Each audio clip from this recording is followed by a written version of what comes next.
It's saying, well, hello everyone and happy Sunday. This is season 2, episode 11 of the Real Talk show with Marsha-Ann. And I'm so delighted that you would take the time out to spend time with us this evening. We know that Sundays are sacred. Sundays would happen to be your family time. And the fact that you're giving us your time this evening means a whole lot. For those of you who are just joining via Instagram, for me to give you your quick reminder that this is where we are residing this evening, then thank you for hopping here. So write in the comments, let me know where you're joining us from. I'll be able to see where you're joining us from. I will know who is joining us on here. We have a friend who is all the way, I think it's Ireland, right? I think she's in Ireland. Yeah. Where's Capri? I think she's. I believe. You know, every time she's telling me. Capri, you have to write and remind me where exactly you're joining us from. Yes. But without any further ado, I'm so happy. Atlanta, Georgia is in the house. Yes. Keep populating and telling me where. Now, if you didn't give StreamYard permission to tell us who you are by name, you're going to have to definitely write your name in the chat as well so that I know exactly who you are. I might see your comment, but I'm not seeing your name. Facebook user that says, hi, sisters, Kingston, Jamaica. You have to tell me who this is because it's not showing me the actual name associated with your Facebook. StreamYard has this way, if you don't give them the acknowledgement or the approval to use your name, they just have you as Facebook user. But without any further ado, the first thing I want to do is to say, oh, you're watching on YouTube. Thank you. Hey, Canada is in the house. Oh my goodness, Samantha, our audience is truly an international audience. That's what I'm and we love that. StreamYard isn't working for you, Evelyn? Oh, that's not good. Hey, Shamil, good to have you with us. I don't know why StreamYard would not allow you to do that. Anyway, thank God you've used the Facebook option. So this evening, I'm so happy that everyone has joined. I don't take it for granted how you spend your time. And the fact that you've taken the time out to be with us means a lot. For those of you who are joining Real Talk for the first time, welcome, welcome, welcome. Northern Ireland is in the house. I love it.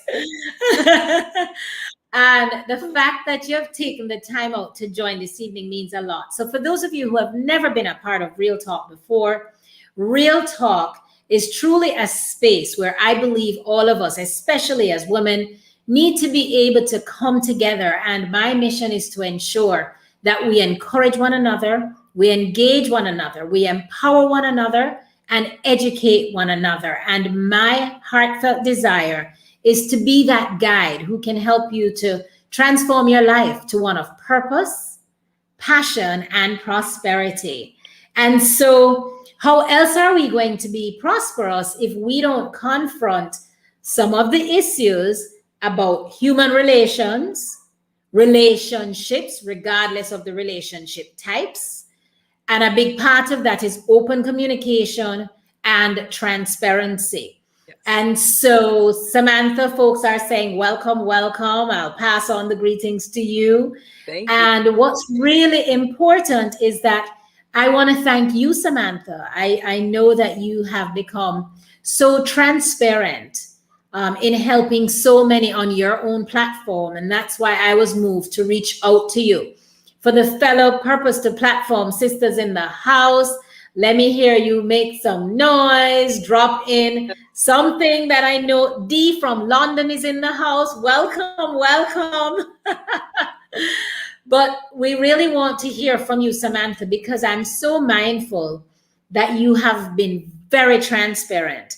And I don't believe it's easy to really be as transparent. But what I believe is very powerful is that you're making a decision to help so many others. And your area of focus and interest is really, a lot of it is in reference to folks who have had to deal with narcissism in one way or another.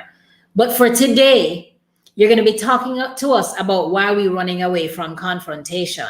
So I feel inclined to read what you have written about what you believe is a big part of your why. And then after that, you're going to take it away, right? Awesome. So Samantha says, I have been where you are. I grew up in an emotionally, verbally, and physically abusive household. Love was conditional, so I had to earn it by getting good grades and doing what I was told. I took that mindset into adulthood.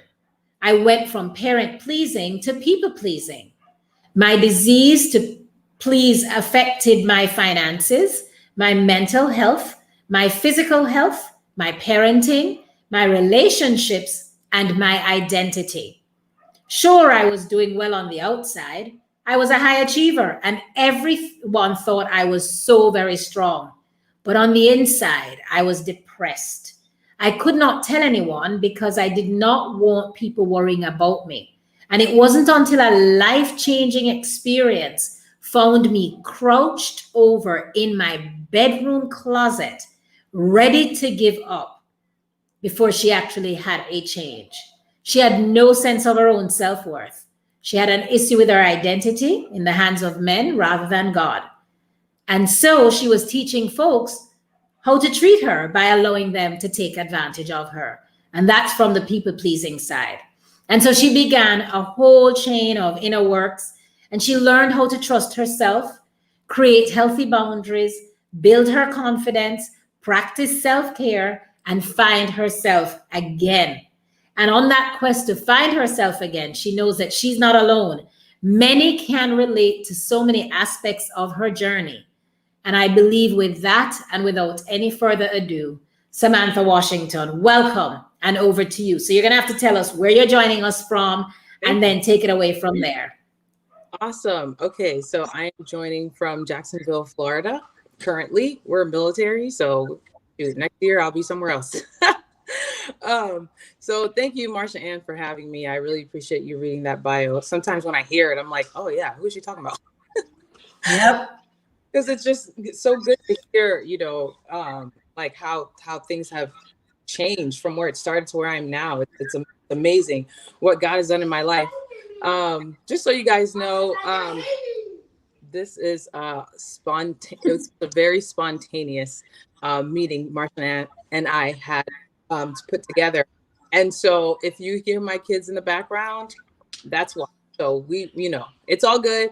I know it's all good. Have kids. I just want y'all to know if I got to do a little snap on the side, that's why.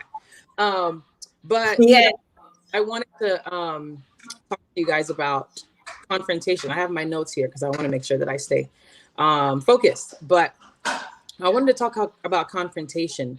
As Marsha-Ann said, I grew up parent pleasing. I was always focused on the things that I could do to get some type of result. And I didn't realize that parent pleasing, turned me into a people pleaser as an adult. And if you don't know what a people pleaser is, let me give you a little bit of background. So with people, my kid is getting ice it's okay. No more ice, no more ice. No more ice. So anywho, people pleaser. So if you're a people pleaser, you pretty much, I see it as a way of creating connections by semi-manipulating situations. So you feel like you have to perform to be friends with people. So you end up changing your identity or being somebody else so you can be included. You take in other people's feelings. So if someone's mad at you, you're really empathetic. So you take on their feelings, and it bothers you when people are upset. You always want to fix it. You're often doing things that you don't want to do. As far as tasks, you're always busy. You put yourself last. You apologize for everything, even though it's not your fault. What else? There's so many other things. You have issues with saying no. You don't have boundaries. So those are a lot of things that I was doing and dealing with. And one of the main things with people pleasers is also avoiding conflict or confrontation. So I looked up the word confrontation and conflict, and I want to give you just a brief The definition. So confrontation is hostile or argumentative situation, and conflict is a serious disagreement. And I can understand how people would be afraid of that, especially if you're coming from a people-pleasing mindset. So I just don't like the definition, because now that I've seen what conflict looks like and how it really helps cultivate authentic connection, which is if someone is recovering from people pleasing, that's what they want. They don't want to manipulate who they are to have relationships with people that they might not even like. So having that authentic relationship can require conflict. And so I'm thinking about just how we end up experiencing conflict. If you grew up in a household where it was destructive, like conflict was destructive. So I grew up in a narcissistic personality type household, and if somebody wasn't yelling at me, they were yelling at somebody else, or they were yelling around me. There was often confrontation, but it always was very destructive. There wasn't any coming together. There wasn't any apologies. It was just really anger and bitterness. And then later on, if I was yelled at, it was like, I wouldn't get apology. It was more like, are you hungry? Or do you want to do this? There was never any result. Got to see the resolve. So for me, because I saw that this type of destructive conflict and I never seen resolve, I was afraid when, conflict arise, because I was like, thought something bad was going to happen. I was just afraid of the The other thing that I've witnessed is if you grew up in a household where you were protected from conflict, so you never saw it in anybody around you, and it was just like, okay, my parents or caregivers, whatever, never argued. I'd never seen them argue. And that's pretty much, even though they're opposites, you end up with the same experience, being afraid of conflict, because you never saw the resolve in that situation either.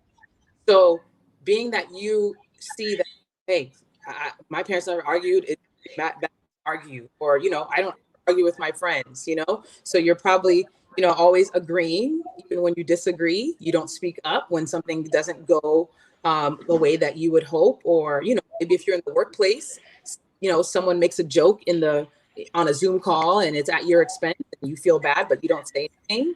So it's just that worry of the disagreement, just being afraid of the disagreement. And once you realize that there's a difference between constructive conflict and destructive conflict, you will see conflict in a different way. That's how I had to see it. I had to realize that I shouldn't be afraid of someone disagreeing with me. If, recovering people pleasers, we're afraid of disagreement, we're afraid of criticism. We always want to make sure we get it right. I don't want anybody upset with us. So I knew how much anxiety I got from, boss wanted to talk to me and I would avoid it. Or, if somebody wasn't, wanted to talk to me about a mistake I made, I was afraid that it was going to go wrong. So I would avoid it. And I want to urge you, if you're watching and if you're like that, I promise you, it's okay to have the conflict, to have the confrontation, and it doesn't have to be a bad thing. It doesn't have to be a serious disagreement. It can just be two people sharing their feelings, maybe having differences of opinion, and coming together. And maybe you might not come together to agree. You can agree to disagree, but that you can have a healthy conversation with the other person. People tend to think, if they're in a romantic relationship, that arguing is a bad thing. So they avoid it and they agree with this, or just hold in everything. And what that does is create anxiety, frustration, resentment. And because you're not having that healthy communication, you're not having that, that interaction and just speaking your truth or how you feel. I just think it's important that we are to understand conflict can be healthy if we know how to approach it. The best way I found to approach conflict is it depends. Now, if you grew up in that, construct or destructive household where, it was always yelling like I did, took a lot of things personally, and then my response was very, I feel destructive, very, anger driven, loud, and just, attack. That's how I felt, especially if I held things in for a long time and never had the conversation with somebody else. I felt like, let me just attack, because whoever offended me, they must have meant it. But I didn't know. I didn't have the conversation. So I had to learn how to, if I, those times where I hadn't really fully gotten to that point where I can have the conversation, I learned to address the situation before it got too far. So if somebody wronged me and I felt a certain way, because I want you guys to know that feelings are real. Okay. Those Right. feelings are, and we have to also understand that sometimes our feelings might lie to us as well, but we can still acknowledge the feeling, but feelings do tend to lie. You just have to assess the situation. And if you're having the conversations about your feelings, you'll be able to validate, am I making this up, or is this really, this is really. So if somebody wrongs me and I know that I'm not, ready to have the conversation, so upset, right?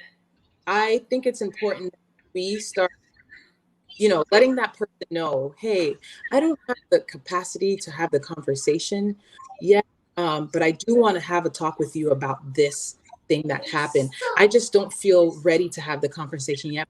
You know what? If we can circle back on, let's say today's Monday, on Wednesday, because I want to make sure that I convey my message clearly, and I want to make sure that I'm able to hear you out and block out any judgment or whatever. So the person knows that, there's a conversation to be had.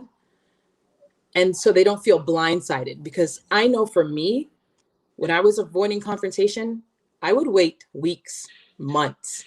And if it happened again, I will just blow up on the person as if they did it, just letting all the things live in my head, honestly, rent free.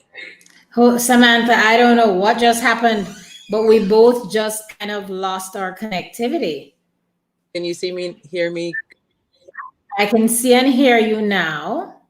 What about the audience today? I am hoping the audience can hear me now. You're giving such great tips. All right, having to open, putting everything on the table. Right. Can you all confirm if you're hearing and seeing us well again? I don't know what just happened. You're all good. It was for a split second. Okay. They're saying they can hear and see now. Okay, good. So yeah, so I actually oh, hey, Whitney. All right. They're all saying they can hear and see, which is fantastic. I'm so happy about that. You were just about to give some tips, and the part that I lost out is when you're saying, I'm not comfortable about having, I want to talk to you about this, but I'm not ready at this time. Right. So that's where I lost off, and I imagine everybody did too. Okay. Yeah. So you're just letting them know, I'm not ready to have the conversation, but let's say today's Monday, we'll circle back on Wednesday. I want to take some time to think about it and, be able to make sure that I'm, conveying the message clearly. So we can understand each other. Because I know that for me in the past, I would be so passionate that the message was not clear. I was speaking through emotion, and just everything is just all everyone's confused. Nothing is making sense. And I had time to gather my thoughts. And I also would be very accusatory and just, you versus sharing my feelings about the situation. And the good thing about it is that you cannot say, when you're not able to share your feelings due to that, all the emotions building up. The good thing about letting them know is that in the past, I would always wait months and months, letting the conversation live rent free. Okay. Just in your head. In my head, washing dishes. And I'm just like, and just everywhere. Like, I'm like, and it was so stressful for me to have it when I could have just had the conversation. And yeah. So that allows the person to know that there was an offense that was made, And then also for you to be held accountable. So then you can, have that conversation with them like you said you would. And so I think it's healthier that way. Now, if you're not, as passionate and you don't, you just want to have the conversation, but you're just not sure, I think it's good to use the words, to start with the words, I feel. If you're ready to have the conversation right then and there, start with I feel, allows you to, express yourself, allow you to be vulnerable. And also for the person who's on the receiving end is not ready to put up a wall, they're not like feeling like you did this, they can actually hear. So just knowing, if you're ready to have the conversation, how you're going to approach a conversation, and really having that healthy conflict with the individual. And also, I think I was in the military, so I say this a lot. I was in the Air Force. We had a lot of readiness training. To sum up readiness training, it's like, expect the worst, hope for the best. So if I am thinking about, something that someone said or did that didn't make me feel great, and let's say I've practiced, which I meant to say, it's good enough if you're not ready to have the conversation, make sure you're practicing at home, in a mirror or whatever you need to do, practice. So then when you're ready to have the conversation, you have to also be ready for how they might respond. Okay. If somebody doesn't respect you, they might not see what you're seeing, and you can come with the best intentions, you can have the sweetest voice, and they're still committed to misunderstanding you because maybe they're committed to offending you, committed to disrespecting you. And you have to be ready for that. You have to be prepared for that, the fact that they may be offended by your offense, or offended that you even spoke to them about it. So that it just creates a real, so you can have those real expectations. Sometimes, or most times, I think that people are understanding. Maybe they didn't see it your way, but they will understand, you know what? I don't think that's what I was trying to do. But I understand and I respect your feelings. I'm going to make sure that I don't do this around you, or I'm not going to say this to you, or whatever the case may be. And some people might, well, who do you think you are? And blah, blah, blah. And this is where you've done your work, you've practiced, you've prepared for their response, especially if you know this person well. You have you have to understand that their response is none of your business. It's none of your business if they're upset with you. What is your business is you having that conversation, that they're aware. You're going to say something. Go ahead. Yeah, absolutely. I mean, this is going so well so far. So for those who have joined late, I just think it's so important that we give them a chance to catch up on this. And Samantha is really talking about why do we run away from confrontation, and what about our life experiences? And I want to acknowledge some of the comments in the chat that spoke to some grew up in a household where they just were not allowed to express themselves. Some say that they have had the conversations in their head running rent free. I know I've been one of those too, Catania. But most importantly, I think I want you to expound. So I love what you've mentioned, starting with I feel. This is how I feel, because the you becomes such an accusation that it builds up a defense. Yes. But what happens, help us to understand a little bit more. What happens when you say, you confront the matter, this is how I feel. And like you say, the person may respond in a volcanic fashion, but what if you're dealing with a narcissist who actually will never even ever see what you've got to say? Because of your knowledge and experience with that, help us to understand that a little bit more. Yes. So if you're dealing with a narcissist, whether it's a narcissist boss, parent, whatever the case, I want you to understand that those are the type of people that are committed to misunderstanding you, because it's about them. When it comes to a narcissist, everything is about them. Everything has to circle back to them. Narcissists do not like criticism. They don't like to be judged. They don't have empathy for anyone but their own selves. So the thing that you have to understand is when you are dealing with a narcissist, it is honestly best if you've already had the conversation, and just know that if you're dealing with a narcissist, you probably had this conversation more than once. You're probably at your wit's end at this point. So you now have to understand that they're not going to see it the way you see it. They may have created a catastrophe in the household or in the workplace or wherever in the relationship. They are choosing not to see it because they have a personality disorder that's allowing them not to see the error in their ways.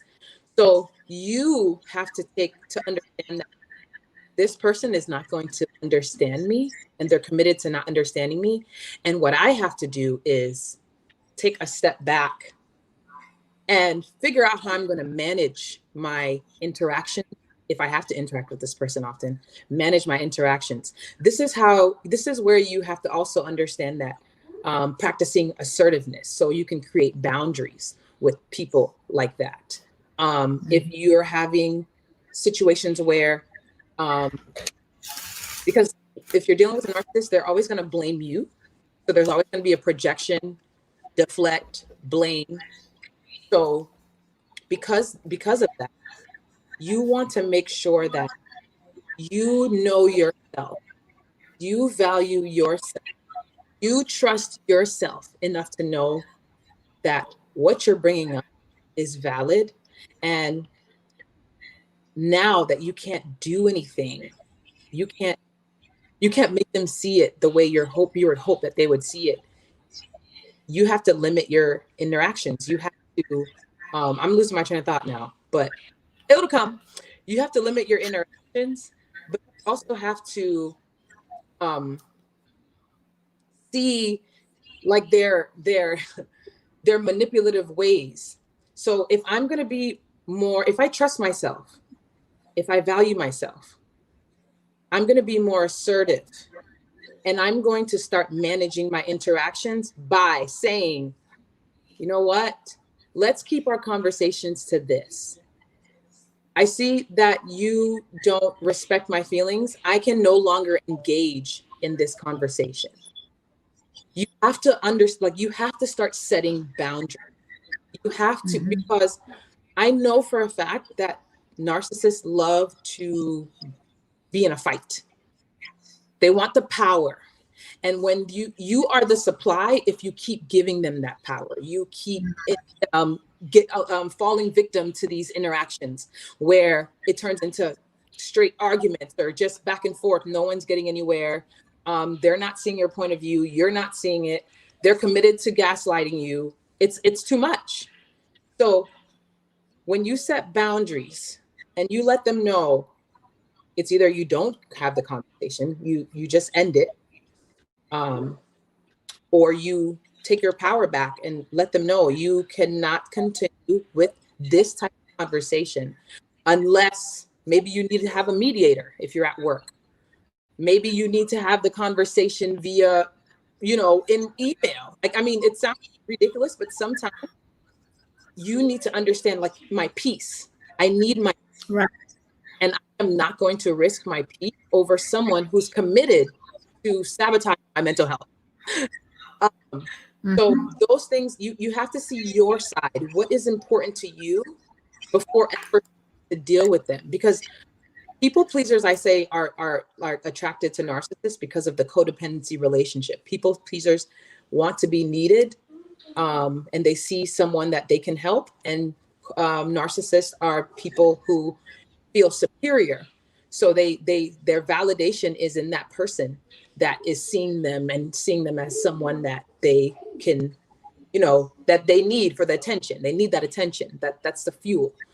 So when you are in that situation, you have to understand they think that they're better than you. So your insight is not valuable. That's why you have to see and value the things that you say and know that your feelings are valid, especially if you're dealing with the same thing over and over with that same person over and over. Most of the time, feeling is fact. And now you have to take your or back, and fuel yourself. And if you can make an exit plan, make an exit plan. If you can't, you have to manage those interactions. Create emotional space. If it's with a parent, set the boundary. They keep coming to your house unannounced and arguing with you about stuff, about why won't you let me in the house? You let them know. You let them know, I planned on being butt naked in my house today. And Right. and for me to have time for you, I would rather, we select a time where I'm expecting you and you have my full attention. But if they're a narcissist, they're not going to understand. They're going to see it as how dare you? You're my child. I'm your parent. How dare you not let me in your house? Or how dare you not eat the food that I made? I slaved over. You can't allow that stuff to enter in your mind anymore. You have to start understanding your worth, your value. You got to do the affirming, loving on yourself, because if you're dealing with a narcissist, you probably haven't been. So all that stuff is what you need to have the drive, the confidence to be able to, I would say, deal with the narcissist. Wow. You've gotten such great comments already, that this is confirmation. Someone spoke about the whole issue of codependency. Yeah. Those who, even if you try and connect with them, in handling the confrontation, expecting a favorable outcome, that folks like that will have the tendency to react and make you feel like you're crazy. Yes. But boundaries is what's most important, right? If you don't set boundaries, they have no reason to stop. So that really gives us another layer of what you're saying. I feel setting boundaries. Tell us more. I know I took you off of your notes. You're good. Good. Like, I'm not even looking at them. That's good though. So yes, the I feel setting boundaries, understanding your worth, understanding narcissists is probably going to be the key. Also, you've got to do your research. I know that when you're dealing with narcissists, and sometimes they already know how to get you all caught up. They can literally send one text message and ruin your whole day. They can say one thing and just mess your whole situation up. And so that inner work, that understanding, like, if you grew up with the narcissistic personalities, there's an inner voice that you've probably dealt with for years and years and years, and you've acted on that inner voice, which is what made you so, just putting yourself last, not being confident, and pleasing a narcissist and being used as their supply. So that whole thing about affirming yourself, who are you? Who does God say you are? What does peace look like for you? What are your limits? Getting to know who you are, getting to know what will you allow and what you won't allow. Getting to understand, like, what does it feel like to have joy again, to have peace? How do I want to look on the other side of getting through this thing? Healing from a narcissist is hard work. It takes a community support. So if you dealt with a narcissist and they've isolated you from someone important in your life, probably someone with, that really could get you to see things for what they are, or just family in general, then you're going to need community. You're going to need that type of support. I have a group called Mended Fitness that I'm revamping. And I created that group because I realized that there are, like, that community is necessary. Having at least one friend, somebody that actually can understand or at least hear you out and not make you feel less than, like a narcissist has done, making you feel like you're not valid, or what you have to say is not real, making you feel crazy, gaslighting you, literally psychologically manipulating you to get you to do and think that you are absolutely insane, doing things, saying that they didn't do it right in front of you as you're seeing it, and still for some reason, you've just lost it. And that's how you lose your identity in a narcissist. And that's why it's like, it's good to find yourself again. Who am I? What do I enjoy? What are the things that I've said to myself or have been said to me? I like to write things down. I say, what are the things that were said to me growing up that made me act like this, that made me feel like I was less than, that made me seek after narcissists and have these codependent relationships? What is the things that I've said that are not, that I know that are not true? Write them down.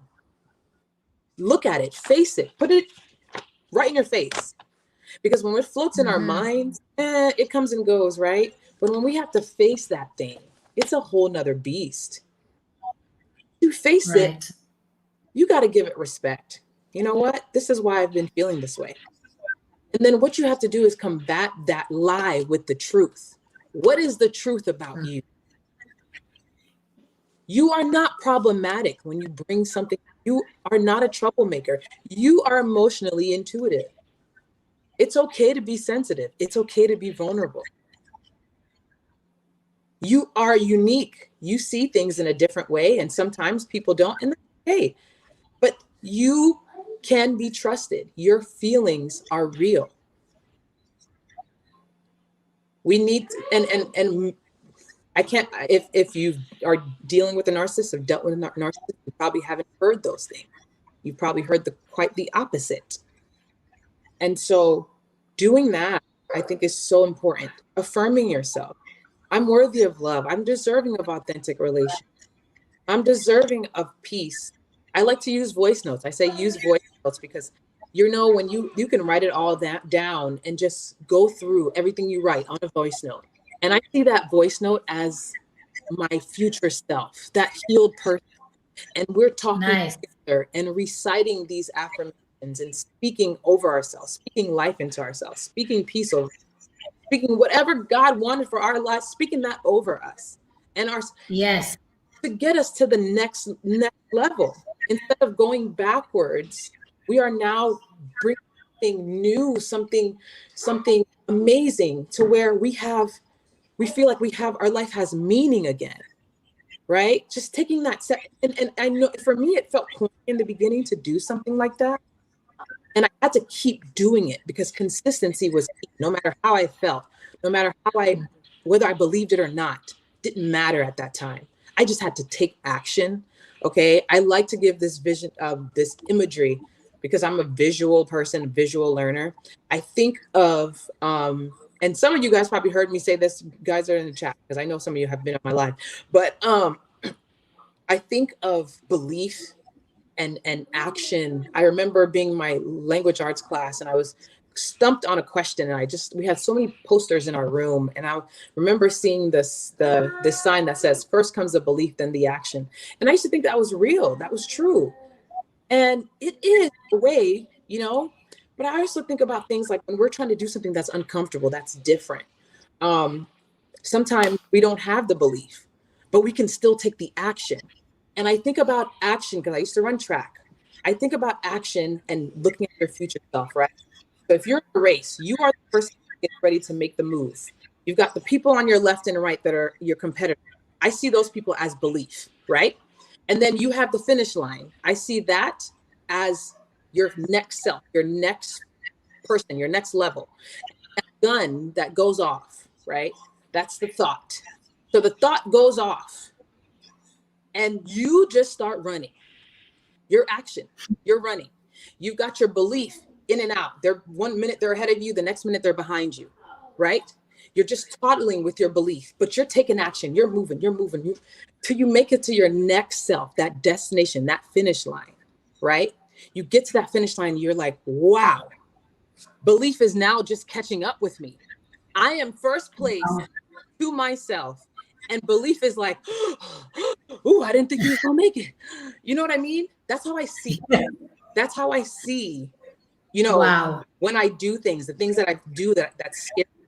I think of, not having to even worry about believing it, but taking action, speaking to yourself. No matter if you believe those affirmations, you'll believe it eventually, but you got to start in your brain with something different, deposit something different in your mind and start walking in that thing. And you'll see, you'll be surprised at at how different you look to people and how much you light up and how you even respond to things, that are unfavorable. You don't know until you just give it a try. So, and with dealing with the narcissist and having that, they don't. So that's why I say it's good to create an exit plan, because they're gonna change you. But once you're at that point where you started, there's no stopping you. There's no stopping you.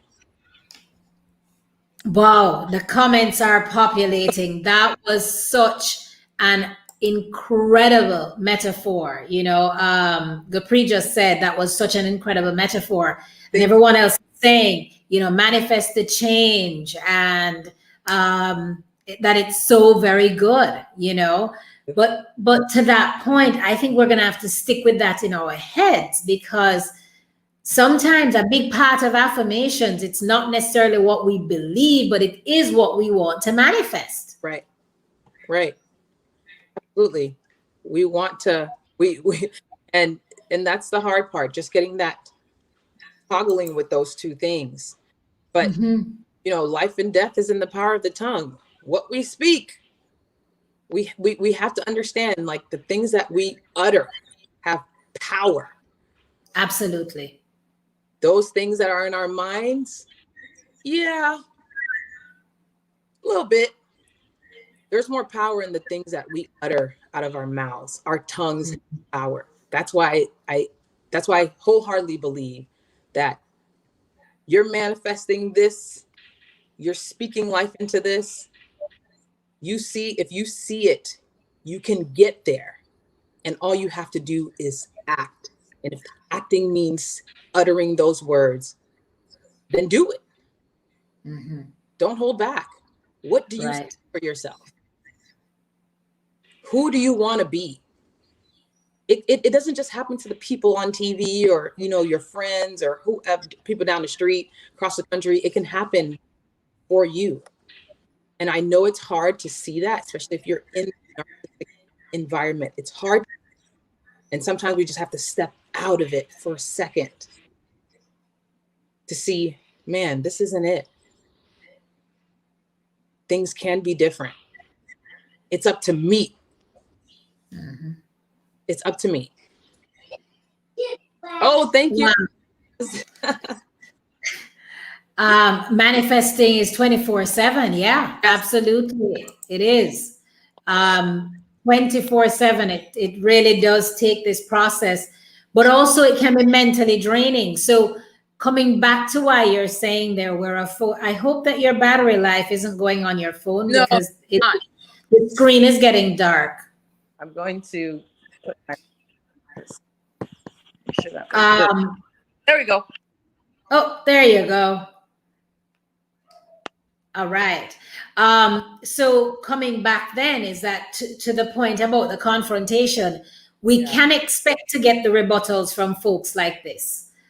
We can expect to have these challenges, but how, Kitania's point is self-awareness, believing in ourselves enough to know what to stand up for. Right.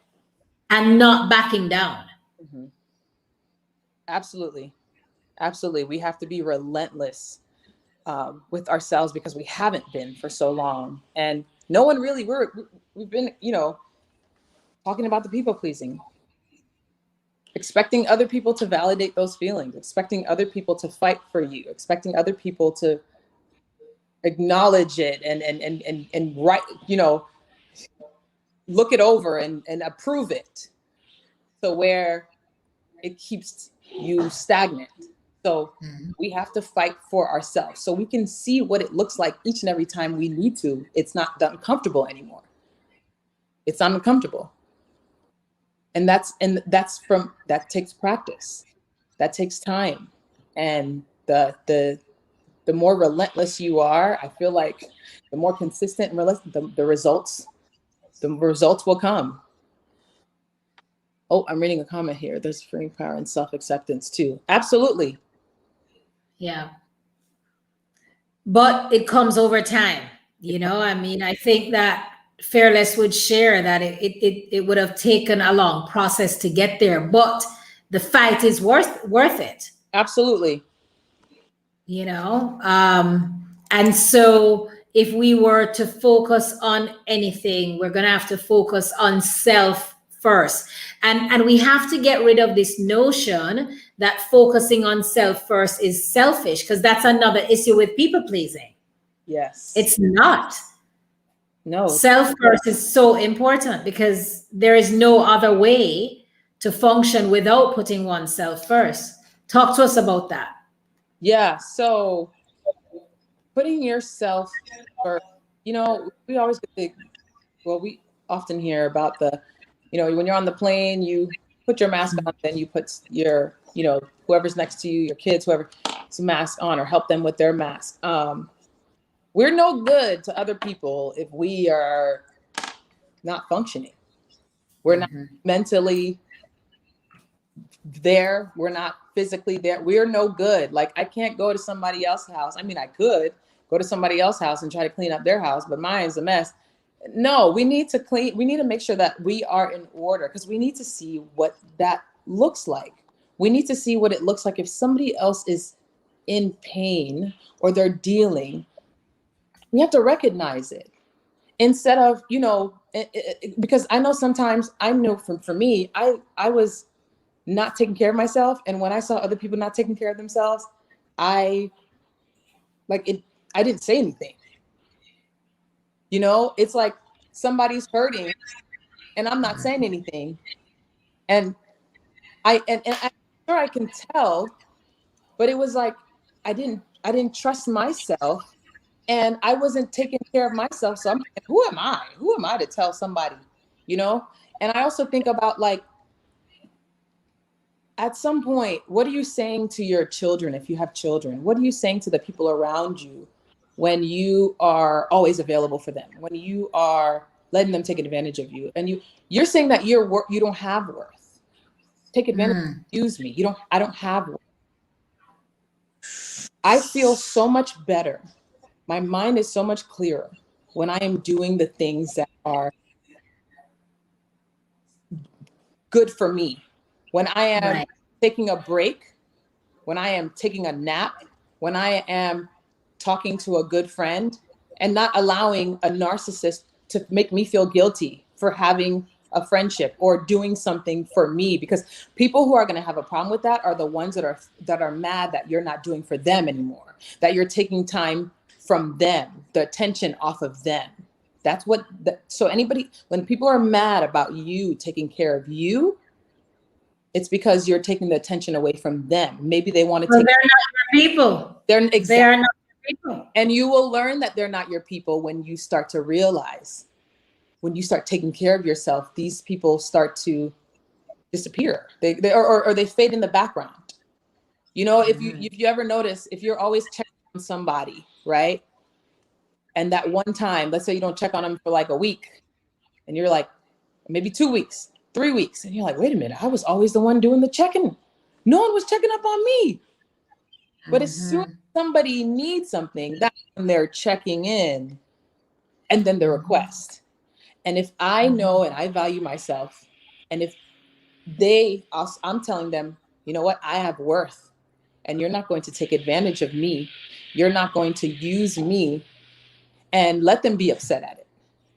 Let them be upset. That is God's way of, maybe you need to separate. Maybe you need to, maybe they'll come back. Maybe they're only here for a season, but you drag them along for decades.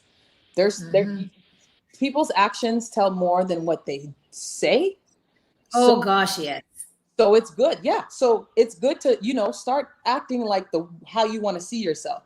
You start taking care of you first. So you're available for people when you feel ready. You don't have to, you don't have to force it. It'll feel natural. You won't feel bad for it, because you know why? It's fueling you. That taking care of, it's fueling you. It's making you feel so much better. You feel so much lighter when you're taking care of you first. You make better decisions. Things are clearer. You take care of your kids better. You probably make wiser choices in your finances. There's so many things that you, when you're taking care of yourself, all these things start to align. you're now more in alignment with people and things. It just makes sense. Well, this one I believe you can give at least two strong tips for, or one or two tips for. And the question is, what do you do if it's actually your parent? And so you've had this journey yourself. Yes. How do they? I mean, you've spoken about boundaries, but like some of those boundaries are easier because you've spoken about whether it's in the workplace or whether it's a friendship. But if it's a parent, then how does that parent child, regardless of the stage of the parent child relationship, whether it's a young person or an older person, how do you remain parent child but establish very clear boundaries? So I think we think that it's hard to create boundaries with parents because there are parents, and people might try to enable us and say, oh, but that's your mom. Oh, but that's your dad. But at the end of the day, we're going to still have to deal with the symptom. I get the role, this is your parent, but they still are dealing with something that is causing you lots of turmoil, lots of stress, anxiety, frustration. And we have to come back and redirect that question and say, what about me? How do I feel? Yes, it's your parent, but how do I feel when my parent does this, this, and this? The most important thing is, again, creating those boundaries. You have to create boundaries with everyone, including your children. Children. What do you value? What are your limits? And I know, coming from a Caribbean background. Okay, we can put it right here. Thank you. Coming from a Caribbean background, setting boundaries was tough. But I think it's important to understand what you value. What is it that, whatever they're doing, if you had the conversation and it's not hitting, you have to create the emotional space. You have to make interactions. You have to, I'm going to give a scenario. I gave it earlier about, let's say your mom cooked something for you. And let's say you're watching your weight, and what they cooked, you're not interested, or maybe you just don't like it, or maybe you don't like it anymore. Whatever the case may be, it doesn't have to be anything to be justified, because your feelings are valid. So you have to know, thank you, I appreciate you making this for me, and then they'll probably like invite you home or make sure that you're eating it, because they, if they're a narcissist, it's all about them. They want to see, like, all the stuff. So you let them know, I thank you for making this meal for me. I'm actually watching what I eat, and I want to, honor you, and I appreciate it, but I'm watching what I eat, and I actually can't eat this, and I don't want to waste it. I just want to make sure that that I appreciate it, but I can't eat it. I don't have a taste for this. This is not something that I enjoy. And maybe next time we can talk about, if you want to make a meal for me, we can talk about, some of the things that I like, because I'm going to go off track just for a second. I used to give gifts to people, and I used to be stressed about what to give them. Now I just ask people, what do you want? Because one, make sure that I don't waste my money. And two, I want to make sure they like it, because they should have a say. Now, if I know them really well, then that's different. But if I don't know them too well, what do you like?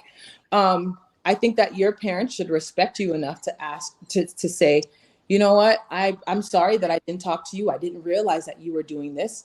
Or maybe you said it and I didn't pay attention. So you know what, it's okay. Thank you. And we'll talk about it next time, and we'll see, what you like, blah, blah, blah.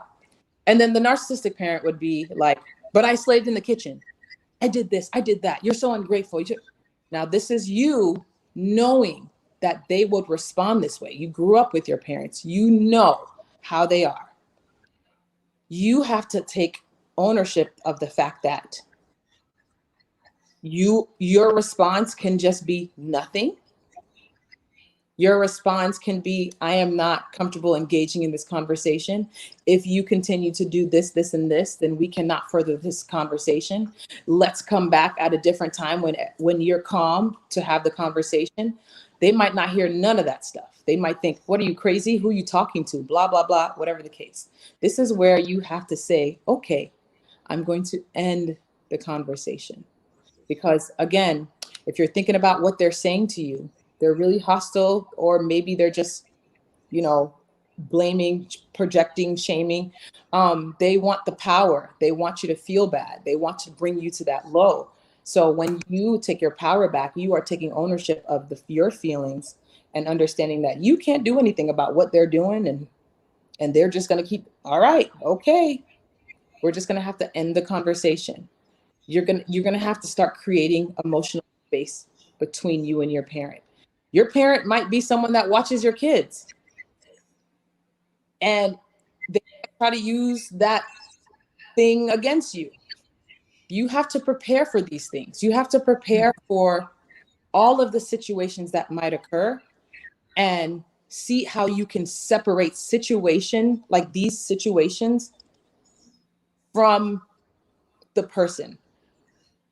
They might try to, take your kids and tell your kids about you, make you feel like, you have to defend yourself. There's so many things, but that preparedness and knowing how they're going to do things, or even if you're not prepared for one thing, your response, maybe you might have to, not have these interactions for a while until things calm down. But if it's your parents, I promise you, they will be okay. Mm-hmm. The difference is now that why it might seem catastrophic and you might be scared or worried and have this anxiety is because you've now finally created a boundary, or you've been more assertive with them, and they don't like it because you've taken the power away.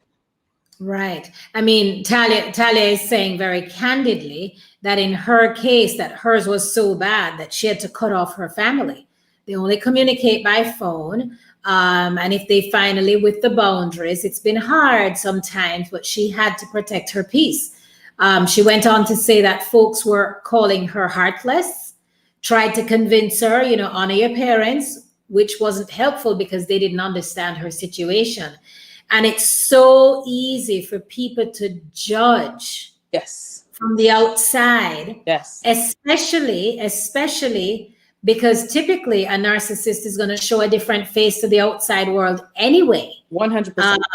Versus what is happening on the inside, So I believe that, to one of the points that you made earlier, as long as you are protecting yourself. Yes. And that the boundaries that you're creating is for your inner peace and your joy, then it becomes a non-negotiable. And it's easier said than done. Absolutely. Hey, Sandra, we've had these conversations numerous times. She says that the guilt trip is real. Yes. It's very difficult to deal with them, but the guilt trip is real. Yes. But I feel like it requires an insulation, a protective gear over the mind and the heart to avoid us running away from having confrontation, because it means that those scarred experiences impacts on everything else like a domino. Yes. Yes. I hardly agree with that. Yes. It allowing all this stuff to consume us just can really change the whole trajectory of what we're trying to do, especially if we've done so much work and then all of a sudden we're blindsided by this major thing that, Nastasio said, people saying, she's heartless and stuff. There's going to be enablers, and we have to recognize the guilt trips. We have to recognize them and not fall victim to them, and be prepared as best as we can. But again, like you said, we got to know what are our limits? What are we going to allow? And if we need to be, set firmer boundaries, do so. Be more specific, do so. They're going to cross your boundaries regardless, but we got to stay consistent. And sometimes, like Nastasio said, we have to just cut it off. And it's hard. It's very hard because you miss those times. There's those times where you know, the relationship felt great. It was, you know, there were good times. But when the bad times happen, it just seems like it overpowers all the good times. Like you really have to search for it. And those times where you think about the good, the you know, the togetherness and the laughing and all that, you might want to, you know, reach out or say something or, but I'm telling you, and most of the time it's like, you know, trying to have the conversation and maybe help them to see things, but they won't unless they get help. I mean, it really takes professional help. There are therapists that have hard times with narcissists. It's a hard thing to deal with. So if a professional has a hard time, can you imagine? Can you imagine? I can't. Yeah.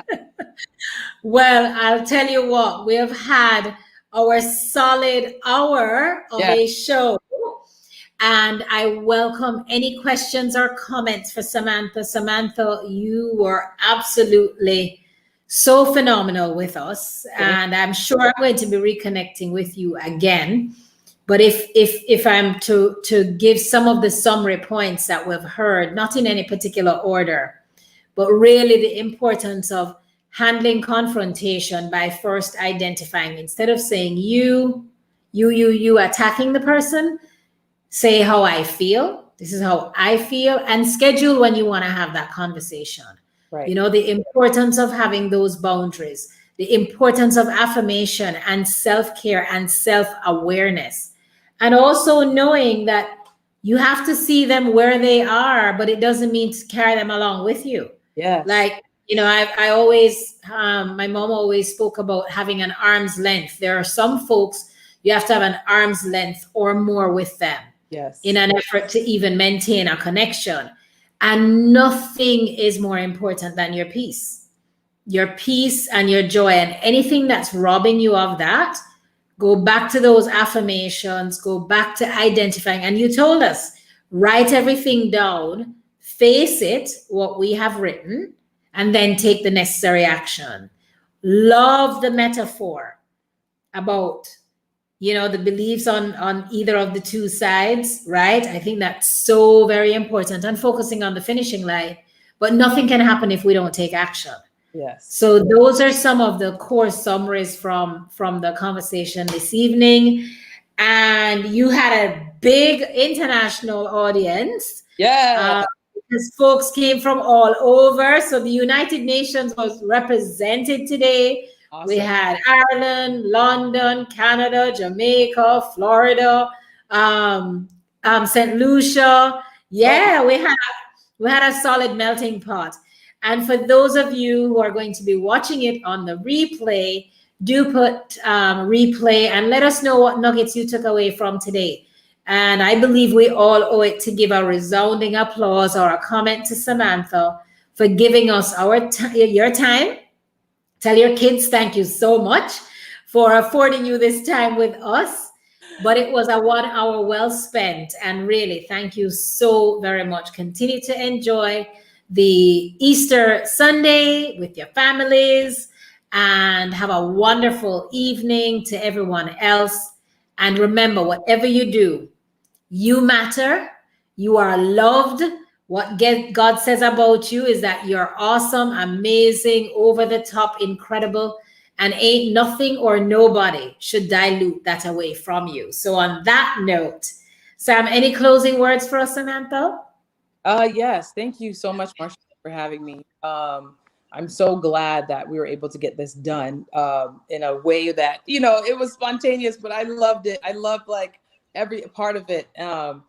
But I also appreciate the platform. You guys, I couldn't see all your comments, but based on what Marsha-Ann was saying and the things I was seeing on the screen, you guys resonated with this. So please make sure that you guys are sharing and letting other people know, you know, if anybody that you know that might be dealing with this, please definitely share this out.